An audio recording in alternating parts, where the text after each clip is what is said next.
It's a beautiful morning, everyone. Isang mapagpalang umaga po. Today is October 1. Oh my God! Hindi ko may paliwanag ang aking saya pagkagising ko pa lang kasi it's October na at akala ko yung aking mata ay namaga din dahil nakikiuso yung aking anak na gano'n ng sore eyes at akala ko ako'y nahawaan. Kaya naman tinitingnan ko as in kagigising ko lang talaga. Thank you so much, Lord, for the blessing. At today is Sunday. Kahit na marami tayong gagawin at nakapila yung ating mga i-deliver ng mga products, ayan, ay, of course, unahin natin na makapagsamba sa Panginoon. Ay tayo po'y magpasalamat dahil sa buhay at kalakasan na pinagkakaloob. Of course, wala tayong magagawa kung wala ang Panginoon sa atin. At oh my God, feeling ko talaga nawaan ako na anak kong magkakasurais. Oh my God, dapat magamot agad ito. At ayan, namamaga ngayon yung mata ko. Oh my God. I'm so happy for today kasi October na at 2 buwan na lang at magtatatlong buwan na lang Pasko na. Sana naman ay marami pang blessing ang dumating para marami tayong mabigyan ng regalo, lalo na sa aking mga dealer at sa mga customer ko. Yan, kung ano yung kaloob sa atin ng Panginoon ay gawin po natin ito ng bukal masaya at bukal sa loob na nagpapasalamat po tayo. So, kanya-kanya po tayong mission. Kung ano yung binigay na mission sa'yo habang ikaw ay nabubuhay pa, igawin lang po natin ito ng masaya at hindi natin ginagawa para sa ating sarili, kundi para sa ating kapwa at para sa Panginoon. At ito, nagising ako ng alas 4 ng umaga. Mag-init ako ng tubig dahil magkakape ako. At i-share ko sa inyo kung ano ang aking coffee. Dalawa kasi yung aking coffee. Yung Revitalife Shape coffee kung gusto ko na ma-maintain yung ating kasiksihan. Pero masarap talaga coffee ngayon. Yung buksan natin yung ating tindahan. Yung Great Life Coffee. Kasi pag nabasa mo pa lang yung Great Life, maiisip mo na agad na you have a great life. Ibig sabihin, meron kang buhay na maganda at masagana. So, yan, sa kape pa lang, mindset mo na yung great life. Kaya, I'm so thankful sa lahat po ng gustong mag-avail po ng Great Life or makatikim ng Great Life Coffee. Ay, meron po ako nito, i-discounted po ito, 199 lang yung isang Thai, bali 10 piece pack na po, twin pack, at may discount pa po na 25%, so 149 na lang yung isang Thai po nito, 10 pack, twin pack ng Great Life. Creamylicious, talagang napaka-creamy po nito, napakasarap. Ayan.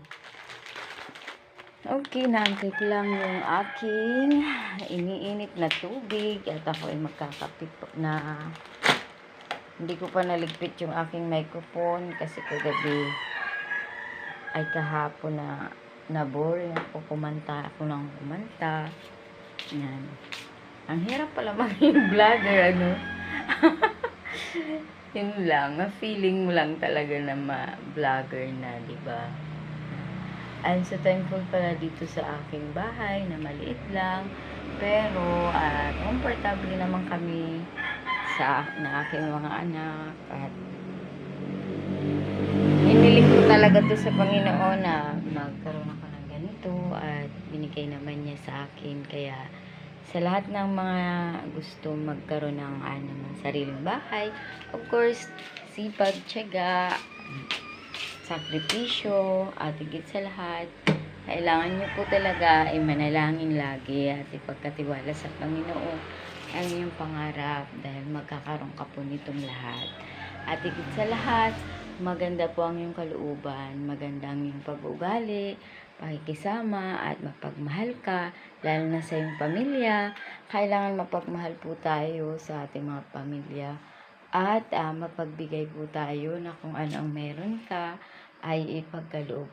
Wag mo ipagdamot yon dahil pinagkalooban ka ng Panginoon na kaloob na pagbibigay, magbigay po tayo. At ayan nga yung aking isang sakong bigas. Yan na lang natira sa binili kong 3 sako dahil pinamigay ko talaga sa aking mga dealer na tig 5 kilo. Minsan nga sabi nila lugi na raw ako kasi maliit na lang daw yung kita ko sa sa pag dahil sa pagbibigay ko ng bigas na 5 kilo sa mga dealer. Kaya binabaan ko na yung iba 3 kilo na lang. Pero hindi naman ako nag-isip na gano'n. It's better to give than to receive. Yan. Yan ang ating motto in life. It's better to give. Yan. So, ibig sabihin lang naman kasi nun, kaya ka nakakapagbigay kasi meron kang kakayahan na magbigay. Ayan. At hindi ka naman makakapagbigay kung wala ka, diba? So, you're so grateful. Kaya naman, guys, sa mga lalabs ko dyan, ay, magkape na nga tayo. Marami na tayong sinasabi. So, kailangan na nating magkape para naman magkalaman ng ating tiyan. I woke up like this. Talagang as in, kababangon ko pa lang sa aking higaan. At nag-video na ako. Naging ganado ako ngayon sa pag-video. Dahil na-inspired ako sa mga nag-vlog na panay salita. Pero maganda naman yung mga sinasabi at nakakapulot tayo ng aral, di ba? Kailangan yung mga sinasabi natin, meron naman nakakuha na maganda. Yung mga tao, ay, wala pa akong grad dyan. Oh. At ito naman yung aking alaga si Sisha. Oh, ayan, oh. Kapag bumangon ako, bumabangon na rin yan. Kaya, Sisha, magkakape ka rin, ha? Gusto mo rin magkape ng Great Life? Para magkaroon ka ng Great Life, ay magkape ka na nitong Great Life Coffee. O, diba? Blinag ko na atin inano ka ng model ko na ito. Great Life Coffee. Kung gusto mo, masaya ang araw mo at magkaroon ka ng Great Life at makatikim ka ng napakasarap na coffee, creamylicious, ay baliktad pala. Mag-Great Life Coffee ka na, di ba? Ang model natin ito si Marian Rivera. Kaya, mag-feeling Marian tayo. Yan, di ba? Okay guys, samahan nyo kung magkape. Thank you so much for watching. Yan, tuloy lang tayo sa pag-upload, lalo na sa mga kagaya ko nag-vlog, nagre-reels. Okay, tuloy lang, laban lang. Kailangan lang natin ay maging consistency is the key. Kailangan tuloy-tuloy. Yun nga lang, pag ako tinamad at nag-isip sa maraming pagkaabalahan, madami na po talaga kasi ang aking pinagkakaabalahan dahil marami tayong iniintindi. Kaya naman, minsan ako, kagabi nga parang kulang ako sa tulog. Kasi marami akong iniintindi talaga dahil month end ay nairaos naman natin. Pero yun lang talaga ang ating kaya ng sales. Dahil ayoko namang pilitin ang aking mga dealers na mag-purchase and pagdating ng time, wala silang nagabayad. So, ayoko ng ganun. Kailangan good performance pa rin at ang higit sa lahat, tuloy lang. Tuloy at wala tayong problema ng mga extra o stress sa pagbabayad. At ayan na nga, ang dami kong, ang laki naman nito, grabe, ang laki nito, Welcome October at Lord God Jesus, guide mo po ang buong October na naman at i-bless po ninyo, Panginoon, na hindi lang ang aking buong pamilya kundi ang lahat ng mga taong unang-una may mabuting kalooban at palaging yung malapit sa inyo. So, magpalakas po tayo sa Panginoon, hindi sa tao lang. Kasi po, ang mga tao maganda minsan pagkaharap natin at pag nakatalikod na ay wala tayo, hindi tayo perfecto lagi sa kanila. So, lagi pa rin silang may hahanapin at lagi sila may titingnan na mali sa'yo kahit na may mga tama ka nang nagawa, marami kang tama na nagawa, isang pagkakamali mo lang, yung sasabog dyan, yung pagkakamaling ginawa mo. Bali, hindi na makikita yung maganda. At ang masaklap at malungkot pa nga kahit na nakagawa ka ng napakaraming kabutihan, tapos isa lang na nagawa mong kamalian, ay talagang para sa kanila napakasama mo na. So, wag nating husgahan ang ating kapwa pag nakagawa sila ng hindi maganda kasi tao lang po tayo, hindi tayo perfecto. So, ibig sabihin na ang pagkakamali at kasalanan na nating nagawa, doon naman po tayo titibay at doon tayo matututo. Mas lalo nating mapapaghandaan sa mga darating na araw kung ano na yung ating pagkakamali, ay siguradong hindi na natin yun pagdadaanan na magkamali ulit dahil doon tayo natututo. So, learn from our mistakes. So, yan ang maganda pag natuto na tayo, di ba?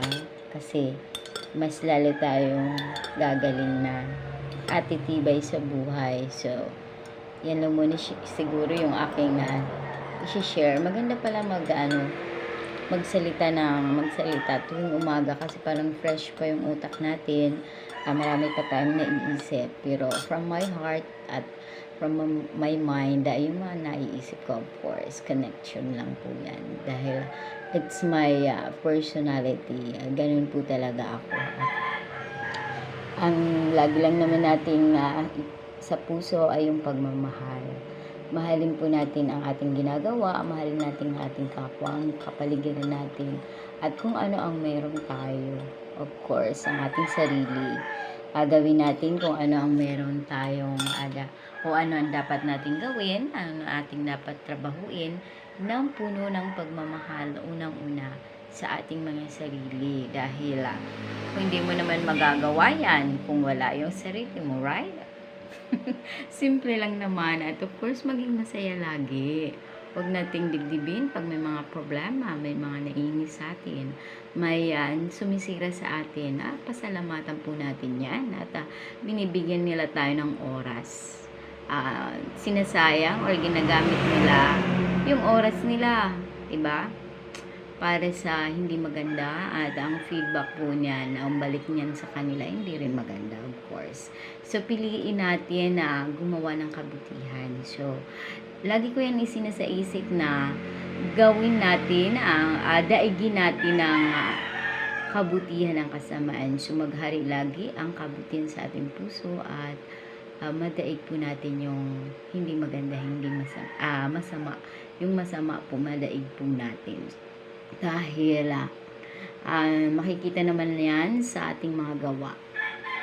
Parang pananampalataya natin sa Panginoon. Sabi pa nga sa Bible na ang pananampalataya na walang gawa ay patay. So, kailangan na ay pakita natin kumilos tayo.